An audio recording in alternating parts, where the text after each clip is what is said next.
अशा 3 गोष्टी ज्या प्रत्येक गर्भवती महिलेनं केल्याच पाहिजेत. मेडिटेशन केलं पाहिजे, पीसफुल स्टेबिलिटीसाठी काही म्युझिक्स ऐकले पाहिजेत. त्याचबरोबर की अगर देश को बदलना है तो पहले इस देश की हर गर्भवती माँ को बदलना होगा और छत्रपति शिवाजी महाराज जी जैसी ग्रेट संतान को पाना है तो पहले हर माँ को जिजा माँ बनना होगा. स्त्री ज्या इमोशन्समध्ये जाईल त्या प्रत्येक इमोशनचा त्या बाळावरती चांगला किंवा वाईट परिणाम होणार आहे. सो चांगले इमोशन्स असतील चांगला परिणाम, वाईट इमोशन्स असतील तर वाईट परिणाम. मग आता मुळात या स्त्रीच्या इमोशन चांगल्या किंवा वाईट हे कोणावरती डिपेंड आहे, तर तिच्या सराउंडिंगवरती डिपेंड आहे. तर हा जो ब्रेन डेव्हलपमेंट आहे मुलाची, ही चांगली होण्यासाठी त्या आईने काय केलं पाहिजे? सो तुमचं बाळ जर का जगातलं बेस्ट बाळ बनवायचं असेल तर त्या बाळाचा ब्रेन बनत असताना त्या ब्रेनसाठीच्या वेगवेगळ्या ऍक्टिव्हिटीज केल्या गेल्या पाहिजे. आता ज्या महिलांकडे कमी दिवस आहेत त्या महिलांनी प्रायोरिटी वाईज कोणत्या गोष्टी केल्या पाहिजे? नमस्कार, बोलकावरती स्वागत. बोलकावरती आजचा आपला विषय आहे गर्भसंस्कार, आणि या विषयावरती आज आपल्याला माहिती देण्यासाठी आपल्यासोबत आहेत डॉक्टर विष्णू सर, ज्यांनी आत्तापर्यंत 2 लाखाहून जास्त पेशंट्सना कन्सल्टन्सी दिली आहे. तर आता या पॉडकास्टची सरांसोबत सुरुवात करूया. सर नमस्कार. नमस्कार सर, तुम्ही आत्तापर्यंत 2 लाखाहून पेशंटना कन्सल्टन्सी दिली आहे. तर याच्यात मी सुरुवात इथून करतो की सायंटिफिकली गर्भसंस्कार कसे काम करतात? ओके. सगळ्यात आधी मी एक करेक्शन असे की म्हणजे गर्भवती महिला या पेशंट नाही आहेत आणि मुळात कन्सल्टन्सी असं नाहीये, तर मास अवेअरनेस आपण गर्भसंस्कारांबद्दलचा देतोय. म्हणजे जसं आता बरेचदा, जसं तुम्ही म्हटलात की पेशंट, तर बरेचदा गर्भवती महिलांकडे पेशंट म्हणून पाहिलं जातं किंवा आज आम्ही म्हणजे डॉक्टरांची व्हिजिट घेतली, डॉक्टरांना भेट देतोय, याचा अर्थ गर्भवती महिला पेशंट नाहीये. प्रेग्नन्सी ही एक नॅचरल गोष्ट आहे, ती नैसर्गिक गोष्ट आहे आणि नैसर्गिकरित्या ती त्यासाठीच्या काही चेकअप्स असतील, फॉलोअप्स असतील, यासाठी म्हणून ती जाते. त्यामुळे पेशंट हा भाग थोडासा आपण काढून टाकूयात आणि मग आता गर्भसंस्कारांवरती येऊयात. सो गर्भसंस्कारांचा सायंटिफिक वे मध्ये कसा परिणाम होतो, तर मुळात WHO सांगतं की आज गर्भवती महिलेच्या गर्भामध्ये जेव्हा बाळ वाढत आहे तेव्हा त्या वाढीवरती त्या आईच्या भावनांचा खूप चांगला परिणाम होत असतो. चांगला किंबहुना वाईटही मी म्हणेन. सो ती भावना जेवढी चांगली असेल तेवढा चांगला परिणाम आपल्याला त्या गर्भास्थित अवस्थेत असणाऱ्या बाळावरती पण होणार आहे. आणि जर का ती परिस्थिती म्हणजे त्या स्त्रीची जी भावनिकता किंवा मानसिकता जी आहे ती खराब असेल तर तो खराब सुद्धा परिणाम आपल्याला बाळामध्ये बघायला मिळणार आहे. सो हा इमोशन्सशी, त्या स्त्रीच्या इमोशन्सशी निगडीत असणारा असा हा ऍक्टिव्हिटीज आहेत मी म्हणेन. त्यामुळे बरेचदा आता होतं काय, गर्भसंस्कार हा शब्द उच्चारला तर बरेचदा गर्भसंस्कार म्हणजे कोणता तरी धार्मिक विधी, पूजापाठ किंवा एखाद्या विशिष्ट धर्माविषयी धर्मात सांगितला गेलेला किंवा त्या धर्माविषयी असलेली एखादी गोष्ट असं मानलं जातं.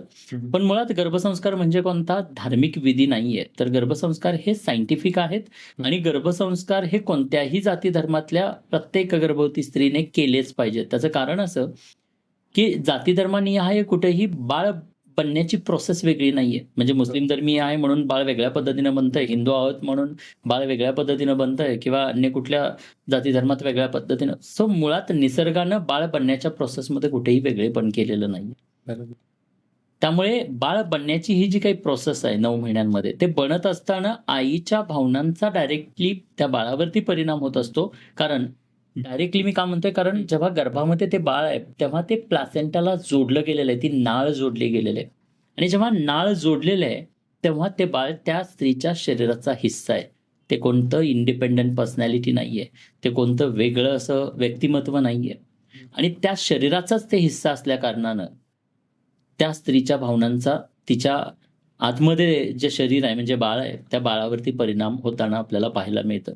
आणि म्हणून गर्भसंस्कार ही टर्मिनॉलॉजी मुळात सायंटिफिक आहे, इव्हन सायकोलॉजिकल आहे मी म्हणेन. कारण स्त्री ज्या पद्धतीनं भावनिकदृष्ट्या कणखर आणि खंबीर राहील, आनंदित राहील, पॉझिटिव्ह राहील, स्वतःला म्हणजे इन्व्हॉल्ड राहील, त्यावेळेला ते love and connection, peace, stability, bonding अशा अनेक गोष्टी बाळामध्ये खूप चांगल्या पद्धतीनं घडलेल्या आपल्याला बघायला मिळतात. त्यामुळे हा खूप चांगला प्रश्न विचारलात, कारण आज गर्भसंस्कार हा विषय ऐकल्यानंतर पळून जाणारे अनेक लोक असतील. पळून इन द सेन्स की बाबा आमच्या जाती धर्माचा याच्याशी काही संबंध नाही, किंवा सो असा एक विचार येऊ शकतो. पण मला असं वाटतं की आज जे कोणी पॉडकास्ट आपला पाहतील त्या प्रत्येकाला गर्भसंस्कार हे सायंटिफिक आहेत, आणि गर्भसंस्कारांचं काहीतरी त्या गर्भात वाढणाऱ्या बाळाला उत्कृष्ट बनवण्यासाठी किंवा बाळाच्या भावनिक किंवा अंतर्गत व्यक्तिमत्वामधले जे बदल आहेत ते चांगले बदल घडवण्यासाठी म्हणून वेळीच केली गेलेली ही सावधगिरी असं मी म्हणेन. बरोबर. कारण आज जर नाही केलं तर परिणाम काय होणार आहे, तर ज्या पद्धतीनं त्या गर्भवती स्त्रीचे इमोशन्स बदलत आहेत, म्हणजे आपण ऐकलं असेल की प्रेग्नन्सीमध्ये महिलांचे मूड स्विंग्स होत आहेत, हो. आणि मूड स्विंग हार्मोनल चेंजेसमुळे, आणि मूड स्विंग झाल्यामुळे काय होत आहे की आज तिला हॅपी वाटतंय तर कदाचित उद्या ती डिप्रेस्ड आहे, उद्या रडत आहे, उद्या गिव्हअप केलेले आहे, उद्या हारलेले आहे. मग हे जेव्हा रडत बसलेलं आहे, एन्झायटी झालेलं आहे, डिप्रेशन आलेलं आहे, स्ट्रेस आलेला आहे, तर स्ट्रेस, डिप्रेशन, एन्झायटी कदाचित त्या बाळाला ऑटिस्टिक किंवा बाळामधले काही इश्यूज असे येऊ शकतात. इवन म्हणजे आत्ताच मी परवा एक पॉडकास्ट केला आणि त्याच्यामध्ये speech therapist and audio therapist आलेल्या होत्या. सो त्यांच्याशी संवाद साधताना मला क्लिअरिटी आली की म्हणजे त्यांचं क्लिअर मत आहे की आज गर्भास्थित अवस्थेमध्ये असताना आई जर का स्ट्रेस्ड असेल, आई इमोशनली कणखर खंबीर नसेल, आई वीक बनली असेल, आई रडत असेल, आणि जो काही स्ट्रेस फॅक्टर तिच्यावरती आहेत त्याच्यामुळे त्या बाळामध्ये असे इश्यूज, म्हणजे मुळात बाळ ऑटिस्टिक का होत आहे, बाळ ADHD सारख्या प्रॉब्लेम्सना का, म्हणजे त्या प्रॉब्लेम्सला घेऊन का जन्माला येत आहे, तर त्याचं उत्तर असं त्या मॅडमनी दिलं की प्रेग्नन्सीच्या 9 महिन्यांमध्ये जर का आई सफर करत असेल तर रिझल्ट म्हणून बाळामध्ये असे इश्यूज आलेले आपल्याला बघायला मिळतात. मग हे इश्यूज जर का यायचे नसतील, डिलिव्हरीनंतर त्या कुटुंबाचं, त्या आईचं, त्या पतीचं, सगळ्यांचं आयुष्य सुंदर व्हावं, ते बाळ सुंदर व्हावं असं जर वाटत असेल तर हा प्रोसेसमधला 9 महिन्यांचा काळ आहे. या काळात ही गर्भसंस्कारांसारखी विधी करणं खूप महत्वाचं आहे, आणि ती जर केली तर निश्चित त्याच्यातनं काहीतरी चांगलंच होणार आहे. खराब किंवा वाईट होण्याचा सवालच येत नाहीये, कारण या विधीमध्ये अशा कोणत्याही अघोरी प्रथा किंवा अघोरी किंवा रिस्क स्त्रीला किंवा बाळाला काही रिस्क येईल अशी कोणतीही गोष्ट केली जात नाही. सर्वसाधारण तिच्या सायकोलॉजीवरती, तिच्या इमोशन्सवरती, तिच्या हार्मोन्स बॅलन्स राहावेत यासाठी वेगवेगळ्या ऍक्टिव्हिटीज दिल्या जातात, आणि त्याच ओव्हरऑल विधीला आपण गर्भसंस्कार या नावानं संबोधतो. आपण बऱ्याच वेळा एक उदाहरण ऐकलं पण आहे की मी तर बऱ्याच वेळा ते ऐकलं की पाणी वेगवेगळे घेतले जातं आणि त्या पाण्यांना वेगवेगळ्या शब्दांनी बोललं जातं. बरोबर. आणि त्यानंतर त्याला फ्रीज करून त्याचे पॅटर्न बघितले जातात. ज्याला प्रेमाने बोललंय त्याचे चांगले पॅटर्न येतात. बरोबर. तर हा एक अशाच प्रकारे एक्झॅक्टली, कारण आपलं बॉडी सुद्धा 70% पाण्याने बनलेलं आहे. हो. आणि आपल्याला आपण काय सजेशन देतो, जसं आता अफर्मेशन सारखा एक ऍक्टिव्हिटी टास्क आपण महिलांना गर्भसंस्कारांमध्ये आपण शिकवत असतो. तर हे अफर्मेशन्स काय करतात की स्वयंसूचना, पॉझिटिव्ह स्वयंसूचना ज्या काय आपण घेतो त्याचा खूप चांगला सकारात्मक बदल पाहायला मिळतो. जशा अफर्मेशन्स लिहिल्या किंवा जशा बोलल्या तसंच बॉडीमधले चेंजेस झालेले आपल्याला बघायला मिळालेले आहेत. सो खूप चांगलं परिवर्तन त्याचं म्हणजे रिझल्ट्समध्ये आपल्याला बघायला मिळतं. याच्यात एक सर पुढे विचारतो की तुम्ही आता एक उल्लेख केला की ADHD असेल किंवा काही मुलं गतिमंद असतात, काही मुलं मतिमंद पण जन्माला येतात, काही मुलांना जन्माला आल्या आल्या कावीळ होते. तर आता काउंट बघायला गेलं तर 10 पैकी 6 मुलांना कोणता ना कोणता तरी रोग आहे. तर ह्या रोगांवरती गर्भसंस्कार कसे काम करतात जेणेकरून त्या स्त्रियांना, त्या महिलांना त्यांचं बाळ आणखीन चांगलं मिळेल? खूप चांगला प्रश्न आहे. ADHD बद्दल विशेष सांगायचं झालं तर आमच्या एक मॅडम आहेत, म्हणजे पिडॅट्रिक्स आहेत, म्हणजे गर्भसंस्कारांना प्लॅनिंग पासून त्या आमच्याकडे जोडल्या गेलेल्या होत्या, म्हणजे प्रेग्नन्सी. त्या स्वतः डॉक्टर आहेत, पिडॅट्रिशियन आहेत, MD पिडॅट्रिक्स आहेत. निकिता बोदाडे त्यांचं, डॉक्टर निकिता बोदाडे त्यांचं नाव आहे.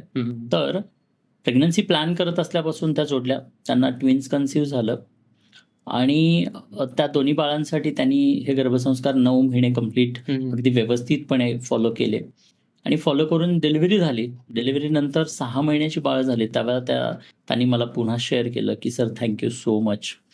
त्या सांगतात की सर 10 पैकी 6 बाळांमध्ये आम्हाला काही ना काहीतरी प्रॉब्लेम्स आढळतात. मी आज हजारो शेकडो बाळं बघत असते, रोज वेगवेगळी बाळं माझ्याकडे येतात. पेडियाट्रिक असल्यामुळे.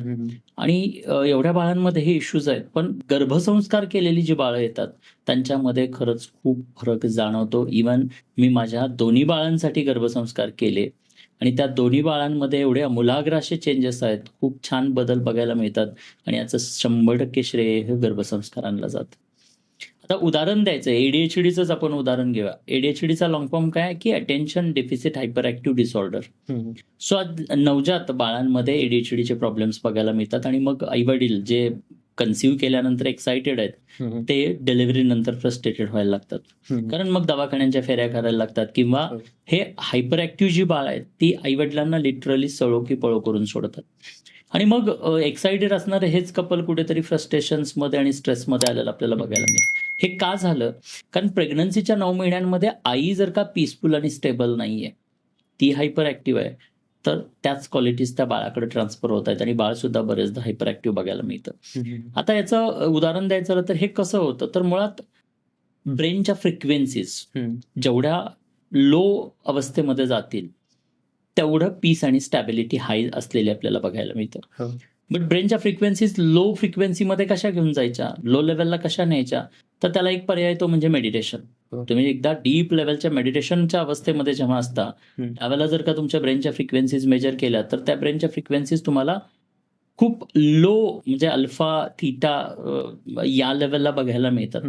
So high level of meditation medically low level of brain frequency आहे. एकतर मेडिटेशनच्या माध्यमातून तुम्ही ब्रेन फ्रिक्वेन्सीज रिड्यूस करायला पाहिजेत किंवा काही सुदिंग पीसफुल असे म्युझिक्स असतात त्या म्युझिक्सचा सुद्धा म्हणजे प्रेग्नन्सीमध्ये विशेष म्युझिक्स ऐकायचे असतात. सो हे म्युझिक्स ऐकल्याने सुद्धा ब्रेनच्या फ्रिक्वेन्सीज रिड्यूस व्हायला मदत होते. सो अशा पद्धतीनं आई जर का स्वतःला कूल काम ठेवते, ब्रेनच्या फ्रिक्वेन्सीज रिड्यूस ठेवते, तर ऑटोमॅटिकली ती शांत पीसफुल स्टेबलाइज असलेली आपल्याला बघायला मिळते आणि त्याचा परिणाम म्हणून मग बाळ सुद्धा पीसफुल स्टेबल असलेलं बघायला मिळतं आणि अशा इश्यूजना फेसच करावं लागत नाही. या रिलेटेड अजून एक केस मी सांगेन. आमच्याकडे एक GSC मॉम आहे आमची, जिने 9 महिन्यांसाठी आमच्याकडे गर्भसंस्कार केले. ती आई म्हणजे जगभर फिरणारी आई आहे. सो नवरा बायको फिरत असतात कामानिमित्त किंवा पिकनिकसाठी म्हणून. सो बाळ यायच्या आधी ह्या दोघांच्या मनामध्ये एकच प्रश्न होता की बाळ आलं की आपलं स्वातंत्र्य संपणार आहे, बाळ आलं की आपण घरी अडकून जाऊ, बाळ आलं की आपली जबाबदारी वाढणार आहे आणि कदाचित असं फिरता येणार नाही.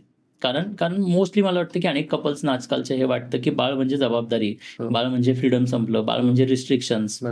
तर त्याही आईला तसं वाटत होतं. बट टिल मातृत्व अनुभवायचं तर होतं, त्यामुळे कन्सिव्ह केलं आणि बाळाला जन्माला घालायचा निर्णय घेतला.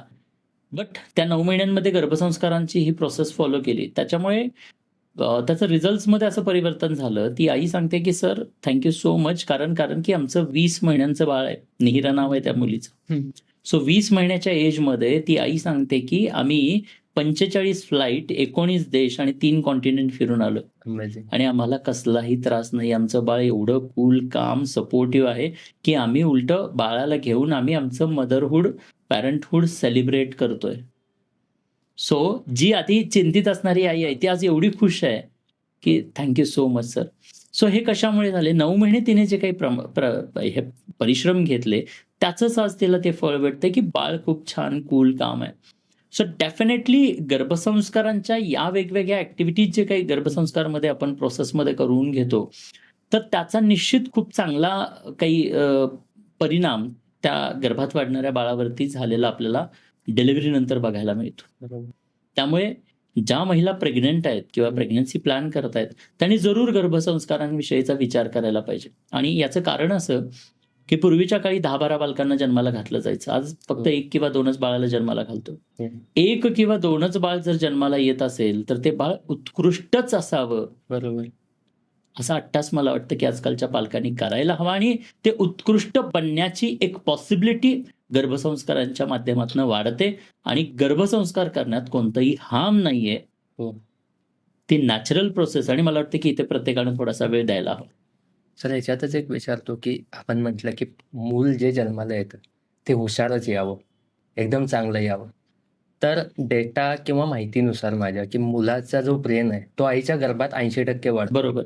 तर हा जो ब्रेन डेव्हलपमेंट आहे मुलाची ही चांगली होण्यासाठी त्या आईने काय केलं पाहिजे? खूप चांगला प्रश्न आहे. कारण हा मुळात मीही नेहमी तेच सांगत असतो, की कोणतीही गोष्ट जर उत्कृष्ट बनवायची आहे ना, तर ती बनत असताना बनवता येते, बनल्यानंतर नाही. बनल्यानंतर आपण तिचं युटिलायझेशन करतो. बरोबर. म्हणजे एखादा ग्लास बनतोय, तर तो ग्लास किती कपॅसिटीचा बनवायचा आहे, कोणत्या साईजचा बनवायचा आहे, कोणत्या शेपचा बनवायचा आहे, कोणत्या क्वालिटीचा बनवायचा आहे, हे बनत असतानाच डिसाईड करता येतं. म्हणजे प्रोसेस होत असताना हव्या त्या साईजचा, शेपचा, गुणांचा, क्वालिटीचा बनवता येतो. एकदा का बनला की बनला, तर तो समजा 200 ml चा आहे, तर 200 ml कपॅसिटीचा बनला. आता त्याच्यात आम्ही 2000 ml नाही भरू शकत. बरोबर. सो जो बनला तो बनला. आता त्याच्यात आम्हाला रिव्हर्स नाही. अगदी तसंच ब्रेन सुद्धा एकदाच बनतोय. 80% ब्रेनचा हिस्सा हा गर्भामध्ये बनतोय आणि रिमेनिंग 20% वयाच्या 6 वर्षांपर्यंत बनतो. सो न्यूरॉनच्या बाबतीत म्हणजे ब्रेन कशानं बनलेलं आहे, तर न्यूरॉन्सनं बनलेलं आहे. न्यूरॉनच्या बाबतीत असं म्हटलं जाते की न्यूरॉन्स हे एकदाच बनतायत, म्हणजे ते बंडल एकदाच मिळालंय. परत त्यातले वापरले नाही तर ते डिटोरिएट व्हायला चालू होतात. न्यूरॉन परत कधीही आयुष्यात डेव्हलप होत नाही. म्हणजे उदाहरणार्थ आज तुम्हाला 100 न्यूरॉन मिळालेत, उद्या ते 99 झाले, 98 झाले, 90 झाले. 90 झाले हे सत्य आहे. आता त्या 90चे 100 नाही होणार आहेत. कधीच होऊ शकणार नाहीत किंवा 91 पण होऊ शकणार नाही. सो न्यूरॉन हे डिटोरिएट होत जातात. सो आज हे न्यूरॉन्स बनत असताना त्या ब्रेन रिलेटेड जर ऍक्टिव्हिटीज केल्या तर डेफिनेटली बाळ वेगळं घडू शकेल. जसं की आपण म्हणतो की एक हुशार किंवा बुद्धिमान बाळ म्हणजे नेमकं काय? त्याच्या दिसण्यावरनं ते हुशारी ठरते का? तर नाही. त्याच्या बौद्धिक क्षमतांवरती हुशारी ठरते. मग त्या बौद्धिक क्षमता म्हणजे काय? तर मुळात मानव प्राणी आज निसर्गामध्ये सगळ्यात हुशार मानला जातो. कारण का? कारण त्याला मिळालेल्या वेगळ्या ब्रेनमुळे. सो मानव प्राणी वेगळा कशामुळे ठरला? तर ब्रेनमुळे. त्यामुळे येणारं बाळ सुद्धा जर का या जगात वेगळं ठरायचं असेल तर ते त्याला लाभलेल्या ब्रेनमुळेच वेगळं ठरणार आहे. बरोबर. आणि जसं मी म्हटलं की कोणतीही गोष्ट बनत असतानाच उत्कृष्ट बनवता येते. सो तुमचं बाळ जर का जगातलं बेस्ट बाळ बनवायचं असेल तर त्या बाळाचा ब्रेन बनत असताना त्या ब्रेनसाठीच्या वेगवेगळ्या ऍक्टिव्हिटीज केल्या गेल्या पाहिजे. जसं ब्रेनमध्ये राईट ब्रेन आहे, लेफ्ट ब्रेन आहे. राईट ब्रेन हा क्रिएटिव्ह ब्रेन मानला जातो, लेफ्ट ब्रेन हा लॉजिकल ब्रेन आहे. तर हे दोन्ही ब्रेन बनत असताना त्या दोन्ही ब्रेन्सला सपोर्टिव्ह ऍक्टिव्हिटीज, कारण ब्रेन आई जेव्हा स्वतःचा ब्रेन वापरते, ती जेव्हा एंगेज राहते तेव्हा तिच्या इफिशियन्सीज वाढत आहेत आणि तिच्या इफिशियन्सीज वाढत आहेत म्हणजे डेफिनेटली बाळाच्या इफिशियन्सीज वाढत आहेत. सो या प्रेग्नन्सीच्या अवस्थेमध्ये आईनं तिचा ब्रेन जास्तीत जास्त वापरला गेला पाहिजे. त्यासाठी मग जसं की राईट ब्रेनसाठीचे क्रिएटिव्ह टास्क करणं, लेफ्ट ब्रेनसाठीचे काही लॉजिकल टास्क करणं, ज्याच्यामध्ये चेस असेल, पझल्स असतील, मॅथ्स असेल, अशा प्रकारच्या ऍक्टिव्हिटीज करणं हे खूप महत्वाचं आहे. आणि त्याचबरोबर ब्रेनजिम ऍक्टिव्हिटीज म्हणजे प्रोसेसरचं स्पीड वाढवायचं असेल, जसं आपण म्हणतो चतुर बिरबल. सो चतुर म्हणजे काय? तर शार्पनेस, प्रोसेसर आहे तो. राईट आणि लेफ्ट ब्रेनच्या मधले जे न्यूरल पाथ आहेत ते न्यूरल पाथ जेवढे ब्रॉडर बनवता येतील ते ब्रॉडर बनावेत यासाठी म्हणून ब्रेनजिम ऍक्टिव्हिटीज दिल्या जातात. त्या ब्रेनजिम ऍक्टिव्हिटीज केल्या तर त्या ब्रेनला त्याचं बेनिफिट्स होऊ शकतात. त्यामुळे आईनं आपल्या ब्रेनचा वापर या 9 महिन्यांमध्ये खूप मॅक्झिमम युटिलायझेशन केलं गेलं पाहिजे. आणि ते जर केलं आणि दोन्ही ब्रेनचं, राईट ब्रेन, लेफ्ट ब्रेन आणि ब्रेनजिम, ह्या दोन्ही गोष्टी जर का तिन्ही गोष्टी व्यवस्थितपणे केल्या तर त्याचं चांगलं परिणाम त्या बाळावरती झालेला आम्हाला बघायला मिळालेले आहेत. सर, आज ही गोष्ट बोलायला थोडंसं कसं तरी वाटते मला, की नैसर्गिकरित्या जे गर्भपात होत आहेत ह्याचं प्रमाण भरपूर वाढलंय. खूप वाढलेलं आहे. हो. तर गर्भसंस्कार घेतल्यानंतर हे नैसर्गिक गर्भपात कसे कमी होऊ शकते? त्याला कारण आहेत. पहिलं तर कसं असतं, गर्भपात कमी कधी होतील? जेव्हा त्याच्या रूट्सवरती काम केलं जाईल. सो रूटवरती काम करणं म्हणजे काय? आज मुळात गर्भपात का होत आहेत नैसर्गिकरित्या? तर त्याचं कारण आहे, पहिलं कारण आहे ते म्हणजे स्ट्रेस. त्याच्यातले आणखी काही दुसरं कारण आपण घेता येईल ते म्हणजे त्या स्त्रीचं म्हणजे फिजिकल फिटनेस. कारण आजच्या या लाईफस्टाईलमध्ये फिजिकल फिटनेस जर नाहीये, तिचं म्हणजे लाईफस्टाईल जी बदललेलं आहे त्याच्यामध्ये लाईफस्टाईलचा सुद्धा खूप फरक पडतो त्याच्यावरती. तिसरं कारण म्हणजे आहार लाईफस्टाईलचाच हा एक्सटेंडेड भाग आहे. आहारमध्ये काय की आज आपण पाहतोय की महिला सुद्धा स्मोक करतायत, अल्कोहोल ॲडिक्शन्स करतायत, सो जंक फूड आहेत. तर या सगळ्यांचा कुठेतरी त्याचं म्हणजे परिणाम त्या गर्भातल्या बाळाला डिटॅच करण्यासाठी होतोय आणि त्यामुळे गर्भपाताचं प्रमाण वाढलंय. चौथं कारण जे अजून बघायला मिळतं की जसं की सर्वसाधारण पूर्वीच्या काळी पाहिलं तर 18व्या वर्षी मुलीचं लग्न किंवा 16व्या वर्षीच व्हायचं, 20-21 पर्यंत ती आई बनायची. आज आई बनण्याचं हे जे एज आहे ते सर्वसाधारण 32 ते 34च्या मध्ये गेलेलं आहे.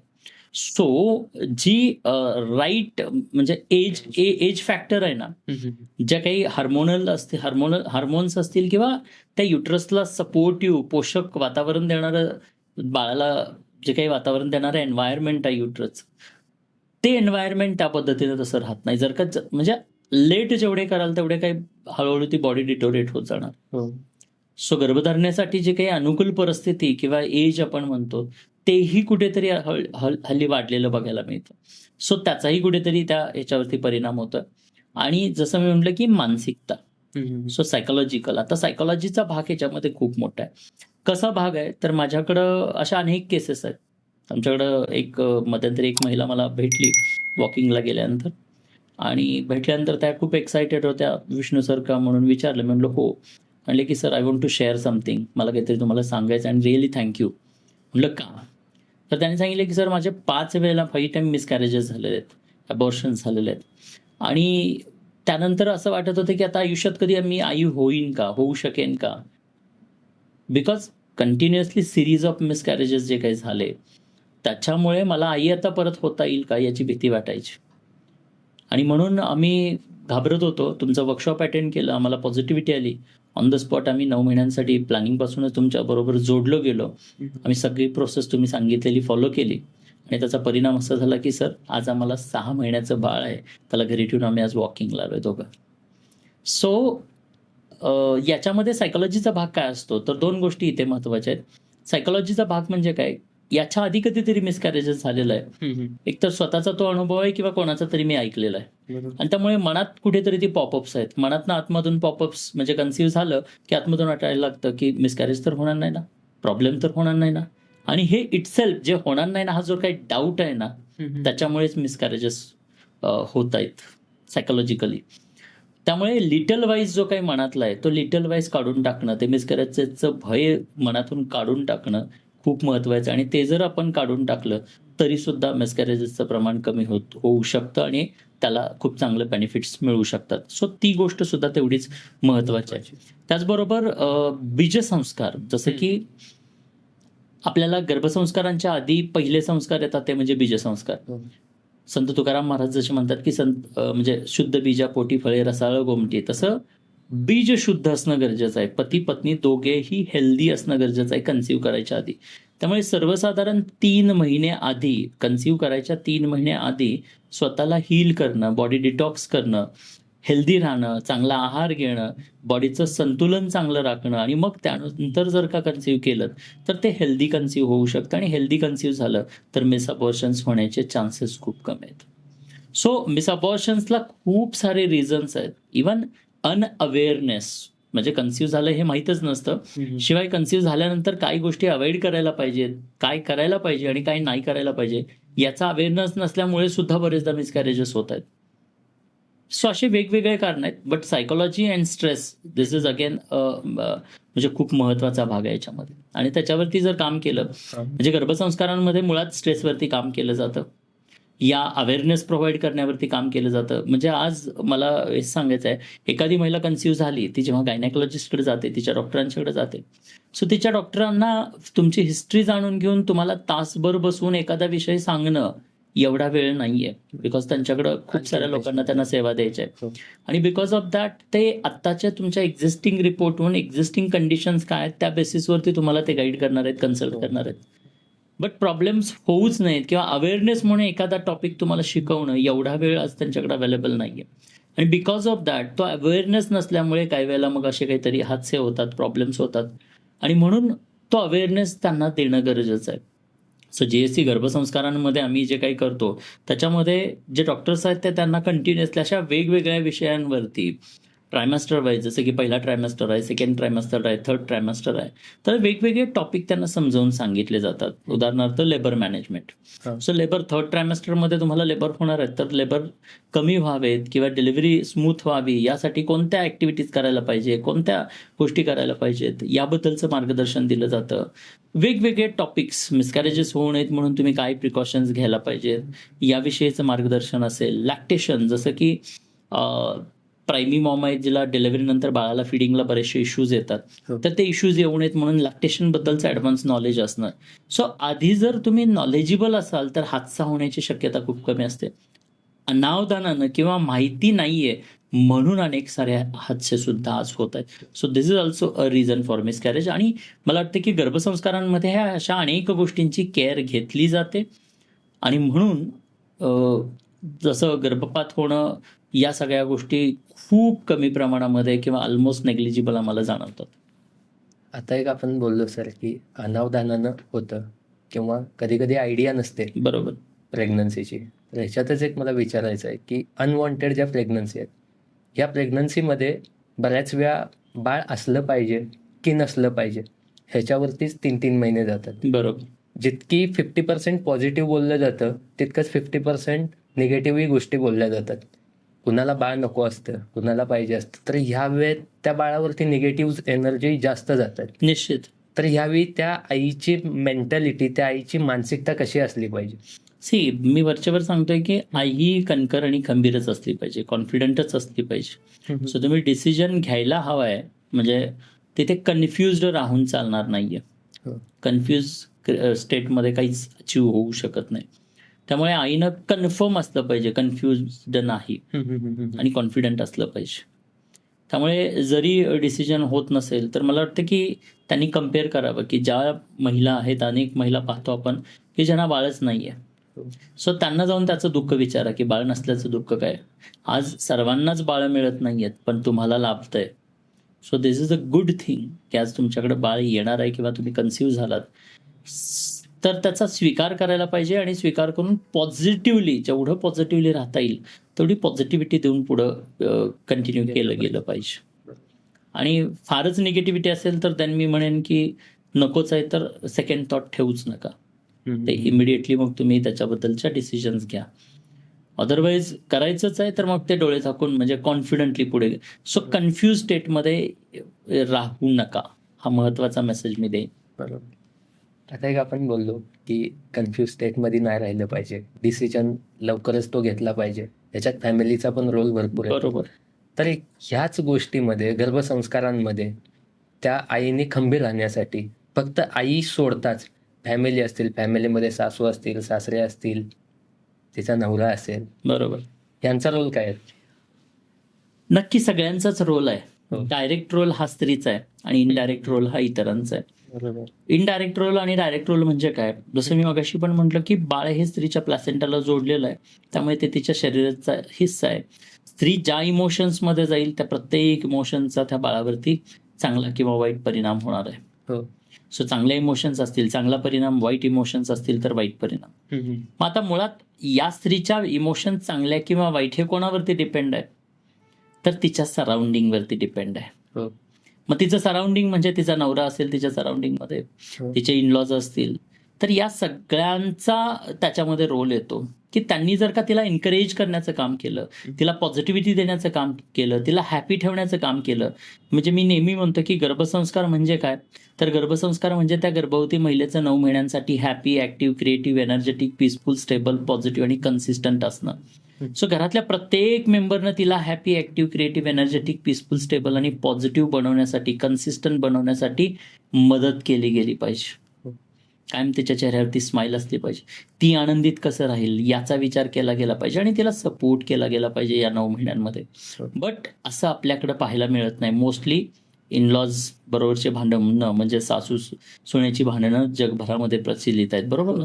सो तिथे या प्रेग्नन्सीमध्ये सुद्धा ही भांडणं चालू राहतात आणि त्यामुळे ती स्त्री ट्रिगर्ड होते. जी पीसफुल आणि स्टेबल राहायला पाहिजे ती हायपर राहते, ती स्ट्रेस्ड राहते आणि त्याचा मग परिणाम त्या बाळाला भोगावा लागतो आणि बाळामुळे पुन्हा ती फॅमिली सफर होताना बघायला मिळतं. सो प्रेग्नंट महिलांकडे बघण्याचा प्रत्येकाचा दृष्टिकोनच बदलला पाहिजे असं माझं मत आहे. इस्रायलमध्ये जसं ज्या पद्धतीनं गर्भवती महिला 9 महिन्यांसाठी प्रीनेटल डेव्हलपमेंटचा प्रोटोकॉल फॉलो करते, तिला जिथे जाईल तिथे पॉझिटिव्हिटी दिली जाते, तसं आपल्यातल्या प्रत्येक गर्भवती महिलेला नवरा असेल, इनलॉज असेल, इवन समाज असेल, इवन मी सांगतो की कॉर्पोरेटमध्ये जर का आजची ही गर्भवती महिला काम करते तर त्या कॉर्पोरेटमध्ये सुद्धा एक चांगलं एन्व्हायरमेंट तिथे तिला दिलं गेलं पाहिजे. कदाचित एखादी चांगली केबिन असेल ज्या केबिनमध्ये तिला छान बाळाची पोस्टर्स लावलेले आहेत, फ्लॉवर पॉट ठेवलेला आहे, तिच्या चेहऱ्यावरती स्माईल कशी येईल यासाठी प्रत्येक जण काम करतोय. असं जर का एन्व्हायरमेंट तिला दिलं गेलं ना, तर येणारी पिढी, येणारा भारत बदलू शकतो. कारण मी नेहमी एक वाक्य सांगतो की अगर देश को बदलना है तो पहले इस देश की हर गर्भवती माँ को बदलना होगा, और छत्रपति शिवाजी महाराज जी जैसी ग्रेट संतान को पाना है तो पहले हर माँ को जिजा माँ बनना होगा. सो माझ्या माहितीप्रमाणे, माझ्या अभ्यासाप्रमाणे पहिल्यांदा जिजाऊ घडल्या पाहिजे. जिजाऊ घडली तर काय होणार आहे, शिवबांसारखे अनेक व्यक्तिमत्व आपोआप जन्म घेणार आहेत. सो आज जर आपण पाहिलं तर अनेक लोक जेव्हा आपण विचारतो तेव्हा सांगतात की आम्हाला तेंडुलकर घडवायचं आहे, आम्हाला क्रिकेटर घडवायचं आहे, आम्हाला इंजिनियर घडवायचं आहे, आम्हाला सायंटिस्ट घडवायचं आहे. मी म्हणतो हे काहीही करू नका. तुमच्या घरात असणाऱ्या या स्त्रीला पहिल्यांदा जिजाऊ बनवा. ती जिजाऊ बनली तर शिवबांसारखं व्यक्तिमत्व आपोआप घरामध्ये जन्माला येणार आहे. सो या माऊलीला, या स्त्रीला जिजाऊ बनवायचं, या अट्टासानं घरातल्या प्रत्येकानं तसा प्रयत्न करायला हवा. सर, एक गोष्ट मी 2 दिवसामागच ऐकली, कालच ऐकली. ते ऐकायला एवढी खराब वाटली की प्रेग्नन्सीमध्ये आईमध्ये भरपूर हार्मोनल चेंजेस बरोबर. होतात. प्रेग्नन्सी नंतर पण, म्हणजे डिलिव्हरीच्या टाईमला पण भरपूर हार्मोनल चेंजेस होतात. आईची मेंटल हेल्थ बदलली जाते. बरोबर. ती कोणत्या लेवलला बदलेल सांगता येत नाही. तर त्या आईची इतकी मेंटल हेल्थ बदललेली की तिच्या उत्तर प्रदेशमधली गोष्ट आहे, त्या आईने तिच्या बाळाला फ्रीजमध्ये ठेवलं आणि फ्रीजमध्ये ठेवल्यानंतर ते बाळ 3-4 तासांनी रडायला लागलं. तेव्हा तिच्या फॅमिली मेंबर्सना ही गोष्ट समजली. त्या बाळाला बाहेर घेतलं. चांगली गोष्ट आहे की ते बाळ म्हणजे जिवंत आहे, पण त्या आईची मेंटल हेल्थ बिघडलेली हे त्या घरच्यांना माहिती नव्हतं, इव्हन ते बाळ फ्रीजमध्ये जाईपर्यंत. म्हणून मी हा प्रश्न घेतला होता की त्या घरच्यांचा किती रोल बनतोय याच्यात. आपण एक बघतोय, बऱ्याच गोष्टी बघतोय की सासू सुनेचे भांडणं असतील किंवा आणि बऱ्याच काही कारणं XYZ भरपूर असतील. नवऱ्याने किती ही गोष्ट लक्ष देऊन केली पाहिजे की ती माझी बायको आहे आणि होणारं माझं बाळ आहे, त्याचा मी वडील आहे, तर त्यासाठी मी काय असलं पाहिजे. सी, केअरिंग जे आहे ना, ती केअरिंग पतीनं करायलाच हवी. जसं की ती फिजिकली, स्त्री जरी फिजिकली फिट दिसत असली तरी ती मेंटली बिकॉज ऑफ हार्मोनल इम्बॅलन्सेस ती सफर होते. आणि ते मुद्दामून नाही करत आहे. म्हणजे राग, चिडचिड होत असेल, स्ट्रेस होत असेल, एन्झायटी होत असेल, तर ही गोष्ट पहिली मला वाटलं की घरातल्या प्रत्येक व्यक्तीनं समजावून घ्यायला पाहिजे की आता ती प्रेग्नंट आहे, म्हणजे मानसिकदृष्ट्या ती पहिल्यासारखी नॉर्मल राहणार नाहीये. तिला नॉर्मल ठेवायचं असेल तर आपण सगळ्यांनी एकत्रित प्रयत्न करायला हवा. आपण तिला ती पॉझिटिव्हिटी, हॅपीनेस सगळं काही द्यायला हवं. आणि ते जर दिलं तर ती खरंच खूप चांगली राहणार आहे. मग हे असे जे इश्यूज आपण ऐकले, हे इश्यूज होण्याच्या पॉसिबिलिटीज खूप कमी आहेत. त्यामुळे फक्त प्रेग्नन्सीमध्येच नाही तर सुरुवातीच्या काळात, डिलिव्हरीनंतर सुद्धा घरच्यांनी या पद्धतीनं बाळासाठी मदत केली गेली पाहिजे. आणि तिच्या सायकोलॉजिकल ट्रीटमेंट्स, म्हणजे जसं की मेडिटेशन्स असतील, काही वेगवेगळे म्युझिक्स असतील किंवा काही थेरपीज असतील, तर त्या सगळ्या त्या स्त्रीला सुद्धा दिल्या गेल्या पाहिजेत, जेणेकरून लवकर ती रिकवर होईल, हार्मोन्स तिचे बॅलन्स होतील आणि ती छान पद्धतीनं सगळ्यांची केअर घेऊ शकेल. म्हणजे सगळ्यांनी याच्यामध्ये इन्व्हॉल्व्ह होण्याची गरज आहे. प्रत्येक पतीनं आपल्या पत्नीकडं एका वेगळ्या पद्धतीनं या थोड्या काही महिन्यांसाठी फोकस करणं आवश्यक आहे. सो जसं मी आता एका शब्दात सांगितलं ना की प्रत्येक पतीनं माझी पत्नी ही जिजाऊ आहे किंवा तिला जिजाऊच बनवायचं आहे, या हेतूनं थोडासा फोकस करायला हवा. आता ज्या महिलांकडे कमी दिवस आहेत, काही महिने आहेत किंवा काहीच दिवस आहेत, या महिलांनी प्रायोरिटी वाईज कोणत्या गोष्टी केल्या पाहिजे? पहिली गोष्ट तर गर्भसंस्कार हे केलेच पाहिजेत. गर्भसंस्कारांमध्ये ब्रेनच्या डेव्हलपमेंटसाठी ज्या शिकवल्या गेलेल्या ॲक्टिव्हिटीज आहेत त्या फॉलो केल्या गेल्या पाहिजेत. सेन्सरी ऑर्गन्स, 5 सेन्सरी ऑर्गन हे काय आहेत, आपले इनपुट डिव्हायसेस आहेत, ज्या माध्यमातून ते येणारं बाळ काय करणार आहे, या विश्वातलं ज्ञान घेणार आहे. बरोबर. सो ते सेन्सरी ऑर्गन आज गर्भात असतानाच बनत आहेत.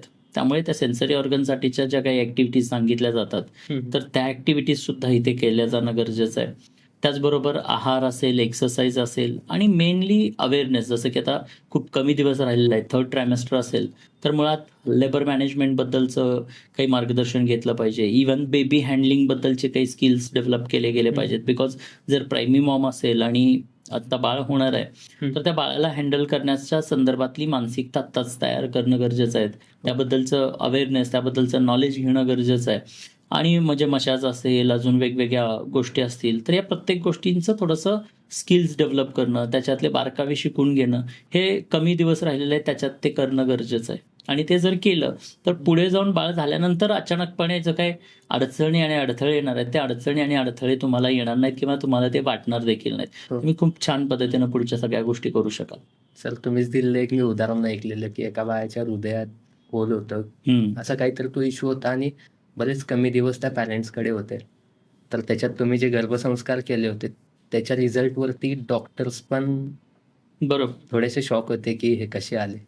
तो एक पण असे अनेक किस्से आहेत. आता माझं असं स्पष्ट मत आहे, की हे कसं घडतं किंवा का घडतं? तर मुळात आपल्या बॉडीच्या आतमध्ये जे काय होतंय ते बाहेरून कोणी येऊन करत नाही. It's our own body. हो. आपले ऑटोनॉमस. अगदी औषधं जरी बाहेरून आलीत, तर त्या औषधांचा किती आणि कसा प्रभाव करायचा, करून घ्यायचा हे सुद्धा आपली बॉडीच ठरवते. हो.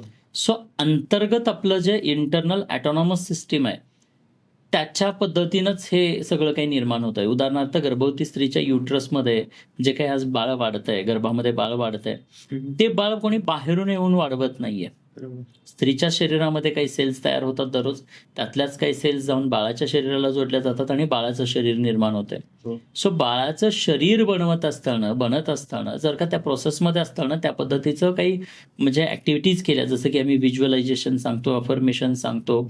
सो या काही ॲक्टिव्हिटीज आहेत, ज्या ॲक्टिव्हिटीज नंतर तसं परिवर्तन झालेलं आपल्याला बघायला मिळतं. आता हे का होतं? कारण तुमच्या शरीरामधली प्रत्येक गोष्ट हे तुम्हीच करताय. हो. बाहेरच्या गोष्टी दुसऱ्या लोक करू शकतील, पण आतमध्ये जे काय होत आहे, जसं आज आता आपण बसलोय, तुमच्या शरीरामध्ये आज रक्ताभिषेक सुरू आहे, श्वासोश्वास सुरू आहेत, हो. असंख्य ग्रंथी काम करतायत, डायजेशन होत आहे. सो हे सगळं ॲटॉनॉमसली होत आहे. ते सांगावं लागतं की थांबा, आता डायजेशन होऊ दे, आता रक्त सर्क्युलेट होऊ दे, सांगावं लागतं का? नाही, ते सांगावं लागत. हो. ते अननोईंगली ऑटोमॅटिकली आतमध्ये सुरू आहे. सो तो ऑटोनॉमस प्रोग्रॅमिंग आहे.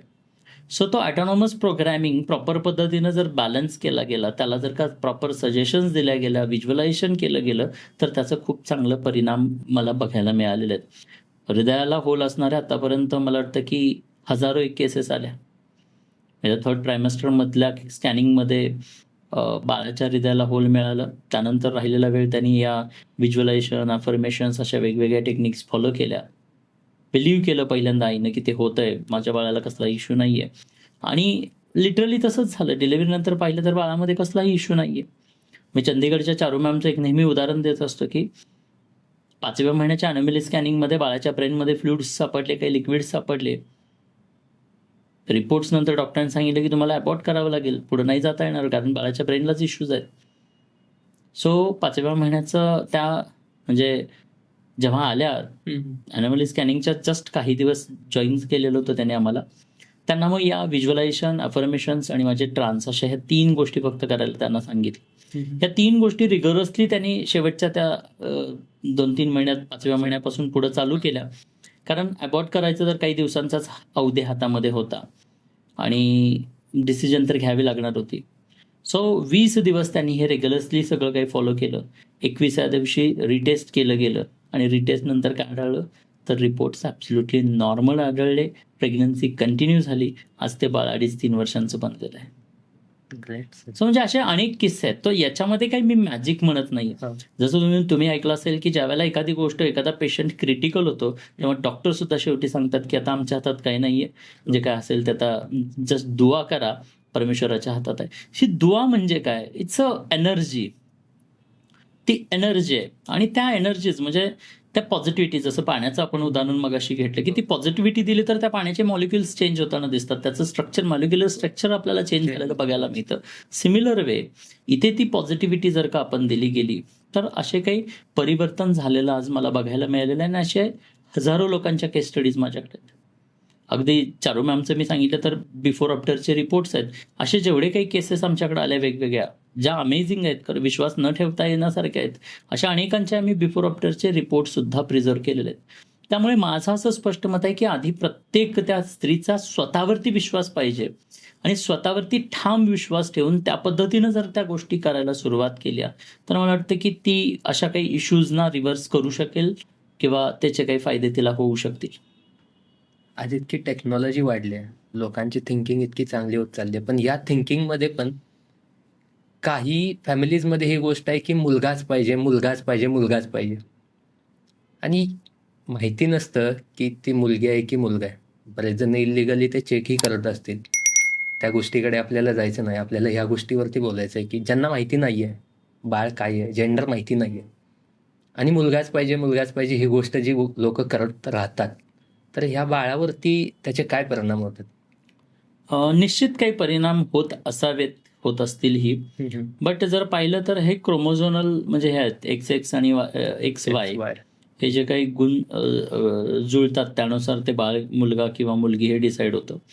त्यामुळे मला वाटतं की बाहेरच्या थिंकिंगनं किंवा अशा विचाराने तो परिणाम होईल किंवा होतो का, तर माझं मत आहे त्याचा बाहेरच्या थिंकिंगचा विचारांचा काही परिणाम होत नाही. पण निश्चित बाळामध्ये थोड्या दिवसांसाठी तरी का किंबहुना काही म्हणजे इमोशन्स, कारण आईच्या इमोशन्स आहेत मुलगा म्हणून, मला मुलगाच हवा म्हणून, आणि जर मुलगी होते तर काही परिणाम होत असावा असं माझं मत आहे. पण तसं अजून काही मला परफेक्टली असं त्याच्याबद्दलचं काही रिसर्चेस किंवा काही असं एक्सपिरियन्स नाहीये.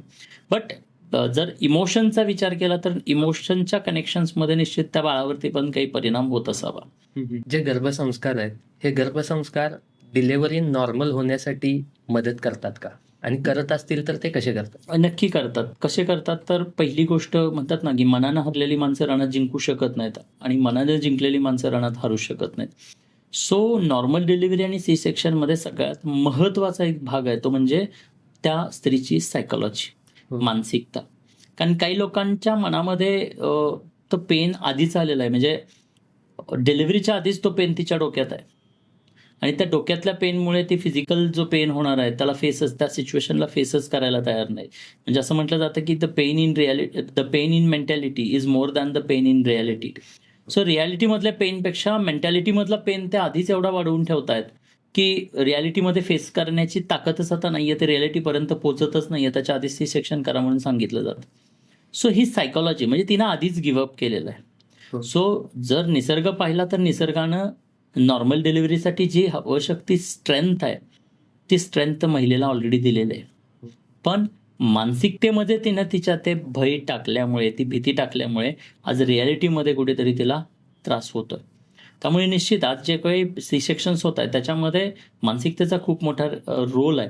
आज जर आपण मानव प्राणी आणि इतर प्राणी पाहिले तर मानव सोडला तर इतर कोणत्याही प्राण्यांमध्ये सी सेक्शन्स केले जात नाहीत. पण मानवाचे मात्र एवढ्या मोठ्या प्रमाणावरती सी सेक्शन्स करावे लागतात. याचं कारण की ही बदलती मेंटॅलिटी, बदलती मानसिकता.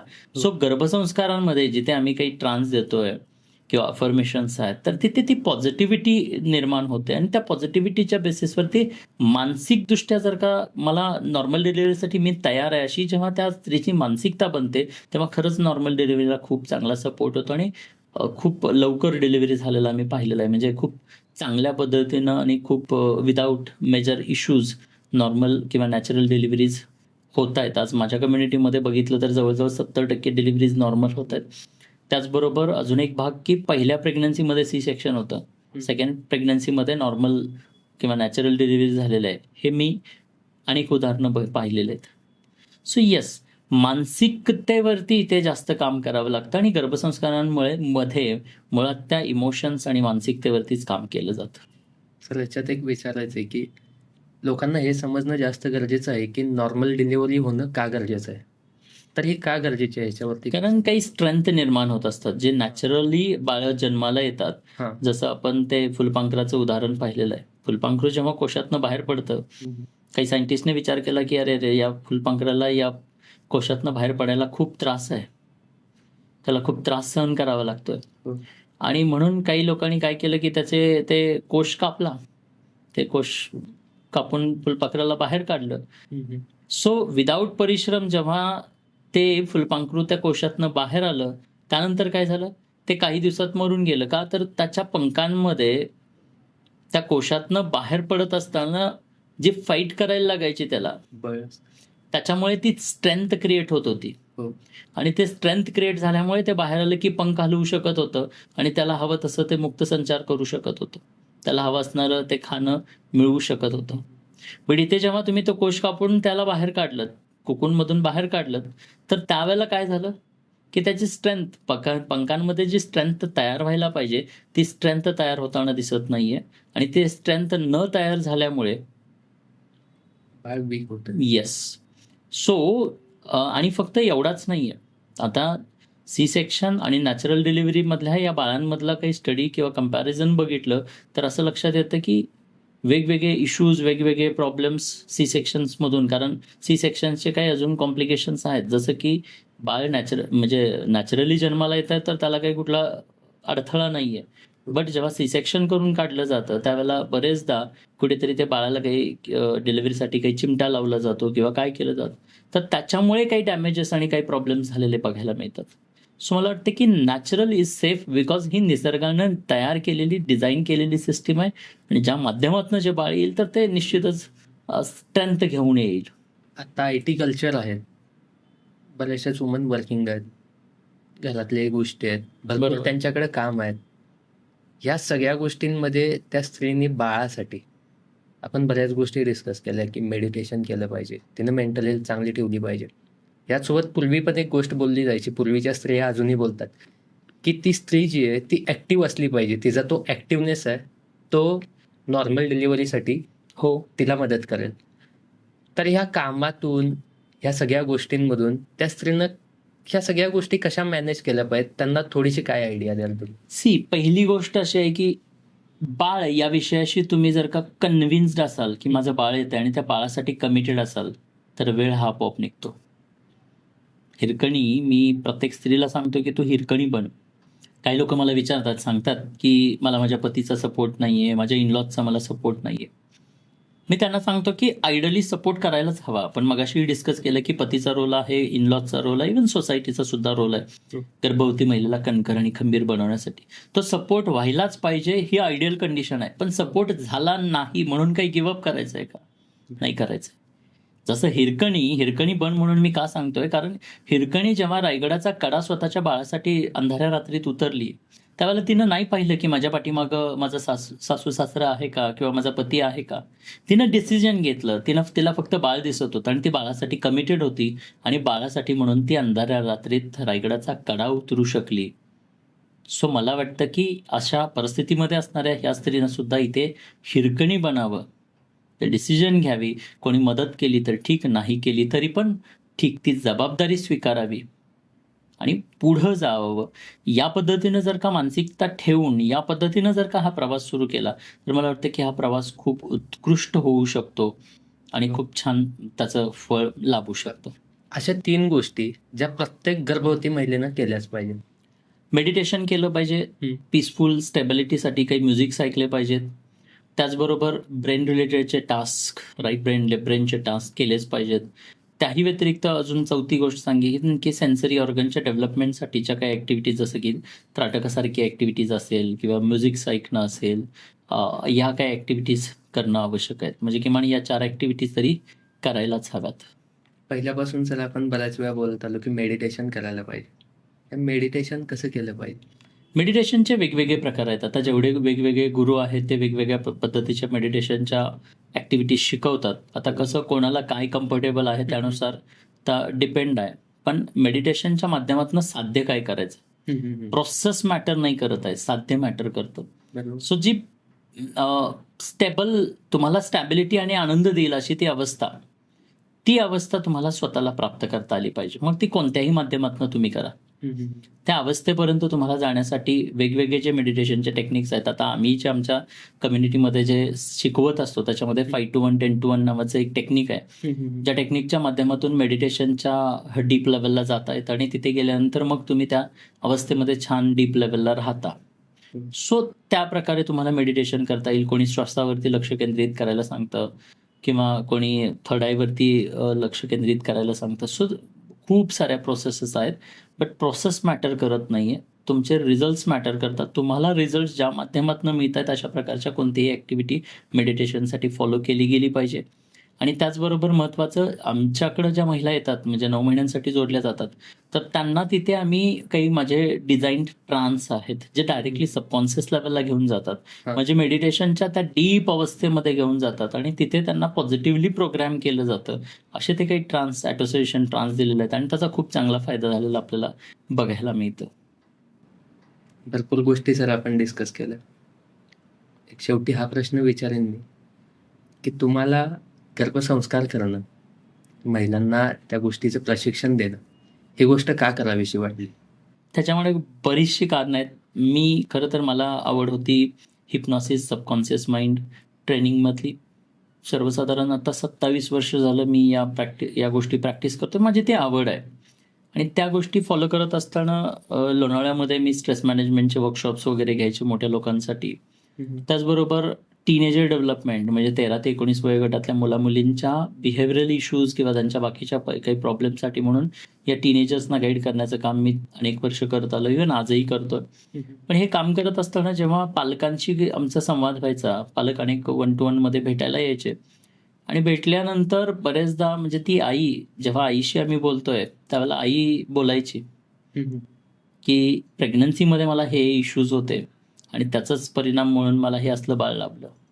सो हे जे काही वाक्य होतं, ते वाक्य ऐकल्यानंतर मला कुठेतरी हिट झालं की खरंच प्रेग्नन्सीच्या 9 महिने आणि डिलिव्हरीनंतरचं आयुष्य यांचा काही संबंध आहे का? आणि हा तपासण्यासाठी म्हणून आम्ही अनेक येणाऱ्या कपल्सना विचारायला चालू केलं की तुमच्या बाळाला पाहायचं, बाळाचे इश्यूज ऐकून घ्यायचे आणि हे इश्यूज कधी आणि का आले असावेत हे ट्रेस करण्यासाठी म्हणून आम्ही थोडंसं प्रेग्नन्सीचा स्टेटस विचारायचं. त्यावेळेचा काळ कसा होता, स्ट्रेस होता का, इश्यूज काय होते, रुटीन काय होतं, तुम्ही विशेष काय ॲक्टिव्हिटी केल्या का, गर्भसंस्कार केले का, अशा प्रकारे आम्ही ते थोडंसं डेटा कलेक्ट करायला लागलो. आणि मग असं लक्षात यायला लागलं की जिथे आई स्ट्रेस्ड आहे, जिथे फ्रस्ट्रेशन्स आहेत, जिथे काही अनुकूल असं वातावरण नाही आहे प्रेग्नन्सीमधलं, त्या बाळांमध्ये विशेष काही अडचणी किंवा प्रॉब्लेम्स असणारे आम्हाला जाणवायला लागले. आणि मग कुठेतरी रिअलाईज झालं की येस, गर्भसंस्कारांची प्रोसेस ही खूप महत्त्वाची आहे. कारण बाळाचं जन्मानंतरचं जे आयुष्य आहे हे जन्माआधीच्या 9 महिन्यांमध्ये जे डिझाईन केलं जातं किंवा डिझाईन होतं मी म्हणेन, त्यामुळे हे 9 महिने खूप महत्त्वाचे आहेत. सो आज तुम्ही तुमच्या म्हणजे आयुष्यात जे काही अचीव्ह केलेलं आहात ना, खरं तर याचं देण तुमच्या 9 महिन्यांमध्येच तुम्हाला आईकडून मिळालेलं आहे. सो 9 महिन्यांमध्ये एक आई काय देते तर स्वभाव, स्वरूप, संस्कार आणि कपॅसिटीचं वरदान देते. सो हे बाय बर्थ तुम्हाला मिळालेलं आहे. सो ह्या कपॅसिटीज, तुमचा स्वभाव, तुमचं स्वरूप आणि तुम्हाला जे संस्कार मिळालेले आहेत हे गर्भातच मिळालेलं. त्याने त्याच बेसिसवरती तुम्ही आयुष्यातलं यश निश्चित करत असता. ना की तुम्ही कोणत्या कॉलेजात गेलात, कोणत्या शाळेत गेलात, कोणत्या घरात जन्माला आलात, दॅट डझंट मॅटर. आपल्याकडे एक मराठीमध्ये म्हण होती, बाळाचे पाय पाळण्यात दिसतात. म्हणजे काय, डिलिव्हरी झाली ना की त्या बाळाकडच्या क्वालिटीज, त्या बाळाच्या ग्रास्पिंग कपॅसिटीजवरतीच निर्भर होते की हे बाळ आयुष्यात काहीतरी उंची गाठणार आहे. So school doesn't matter. पण आत्ताच्या पालकांना मला वाटतं की हे कळत नाही. त्यामुळे 9 महिन्यांचा हा कालावधी हातातनं अनेकदा पालक मिस करतायत, घालवतायत. तो त्यांच्या हातातून निघून जातोय आणि त्यामुळे मला वाटतं की खूप सारे इश्यूज आणि प्रॉब्लेम्स व्हायला लागलेले आहेत. आणि हे व्हायचे नसतील तर मला वाटतं की आत्ताच्या पालकांनी लवकर जागरूक होऊन हे काम करायला पाहिजे. आणि या कामाचा जो इम्पॉर्टन्स आहे, म्हणजे या 9 महिन्यांच्या वेळेचा जो इम्पॉर्टन्स आहे, महत्त्व आहे, तिथे ते मला लक्षात आलं. आणि मग वाटायला लागलं की आपण हे काम केलं पाहिजे. आणि हे काम करत असताना हे काम करण्यासाठी जी प्रेरणा मिळाली ती मला माझ्या आईकडून मिळाली. कारण माझ्या आयुष्यात मला नेहमी एक खंत होती, रिग्रेट होतं की मला माझ्या आईसाठी काही करता आलं नाही. बिकॉज मी 7 महिन्याचा असताना आई वारली आणि त्यानंतर परत मला पुन्हा तिला कधीच पाहता आलं नाही, ना फोटोग्राफमध्ये, ना कुठे ना कुठे. सो हा टॉपिक जेव्हा एवढ्या सुंदर पद्धतीनं माझ्या समोर आला की 9 महिन्यांमध्येच सगळं काय होतं. मग अनेक उदाहरणं पाहतोय. छत्रपती शिवाजी महाराजांचं उदाहरण घ्या, स्वामी विवेकानंदांचं उदाहरण घ्या, भक्त प्रल्हादांचं उदाहरण घ्या. अशा अनेक उदाहरणं जर पाहिली तर एक लक्षात येतं की यांनी जे काही आयुष्यात अचीव्ह केलं त्याची रूट्स हे त्या गर्भसंस्कारांमध्ये आहेत. प्रेग्नन्सीमध्ये आईनं जे काय केलं त्याच्यामुळे आज ही व्यक्तिमत्व मोठी झालीत. मग आजची आई सुद्धा प्रेग्नन्सीमध्ये स्वतःच्या येणाऱ्या बाळासाठी काय करेल तर निश्चितच ही बाळं उद्याच्या भारताचं भवितव्य बनवतील. आणि म्हणून मला असं वाटलं की चलो, मी माझ्या आईसाठी काय करू शकलो नाही, पण या कार्याच्या माध्यमातून हा जो महत्त्वाचा अवेअरनेस आहे हा जगभरातल्या आईला मला देता येईल, तिचा 9 महिन्यांचा काळ आनंदित बनवता येईल. आणि त्यासाठी मला कार्य करायचं आहे. खरं तर या माध्यमातून मला माझ्या आयुष्याला पर्पज मिळाला. And then I started. मी डिसाईड केलं की मला आता हे काम करायचं आहे. आणि त्यामुळे टाटा मोटर्सचं रेजिग्नेशन देऊन मी पूर्ण वेळ या करण्यासाठी स्वतःला वाहून घेतलं. आणि शेवटपर्यंत मी निश्चित हे कार्य करत. सर खरंच तुम्ही खूप चांगलं काम करताय. मी व्ह्युअर्सना सांगेन की या व्हिडिओमध्ये आम्ही जो डेटा दिला, या व्हिडिओमध्ये जी माहिती दिली, तुम्ही ऐकत असाल तर प्रत्येक त्या आईपाशी, प्रत्येक त्या फॅमिलीपाशी हा व्हिडिओ नक्की पोचवा. जेणेकरून ती आई अवेअर होईल, तिला गर्भसंस्कारांबद्दल चांगली माहिती मिळेल. आणि सरांना जर भेटायचं असेल तर सर तुम्ही सांगा की त्या आईनी, त्या फॅमिलीने तुम्हाला कसं रीच केलं पाहिजे? सोपं आहे खरं तर. ऑनलाईनमुळे हे खूप सोपं झालेलं आहे. आज जिजाऊंचे बाळकडू या नावाची कार्यशाळा होते किंवा आमचे जे डायरेक्टली कॉन्टॅक्ट्स आहेत, तुम्ही डायरेक्टली 9 महिन्यांच्या कोर्ससाठी जोडले जाऊ शकता. करून कोर्सला जोडले जा किंवा डायरेक्टली कोर्सला जोडायचं असेल, तुमच्याकडे वेळ कमी असेल, कारण 9 महिने प्रेसियस आहेत, तो वेळ हातातनं निघून जाणार आहे. सो त्यामुळे जो कोणी ऑडियन्स ज्या कोणत्या अवस्थेमध्ये आज कोणत्या त्या एजमध्ये ऐकतोय, जर प्रेग्नंट आहात तर तुम्ही लगेच डायरेक्टली कोर्सला सुद्धा जोडायला हरकत नाहीये. किंवा ज्या ऑफलाईन ऑनलाईन कार्यशाळा होत असतात जिजाऊंच्या बाळकडूच्या, त्या कार्यशाळेला पती पत्नी उपस्थित राहा आणि त्यानंतर एनरोल करा. बट वेळ कमी असेल तो वेळ वाया घालू नका. कार्यशाळा कधीही करता येतील. इफ यू डिसाईड, त्यांना जर खरंच वाटतंय की मला हे करायचंच आहे, मला माझे 9 महिन्यांचा काळ हा सुरक्षित आणि आनंदित घालवायचाच आहे, माझ्या बाळाला हे वरदान द्यायचंच आहे, तर मला वाटतं की नंबर्स डिस्क्रिप्शनमध्ये आपण देऊयात. त्या नंबरवरती कॉल करा आणि डायरेक्टली जोडले जा. नक्की. खरंच चांगली माहिती दिली. आणि हा व्हिडिओ तुम्हाला आवडला असेल तर सबस्क्राईब नक्की करा. कारण तुमचा एक सबस्क्राईब आम्हाला असेच नवनवीन चांगली तुम्हाला माहिती देण्यासाठी भरपूर प्रेरणा देतात. धन्यवाद. Yes, thank you so much.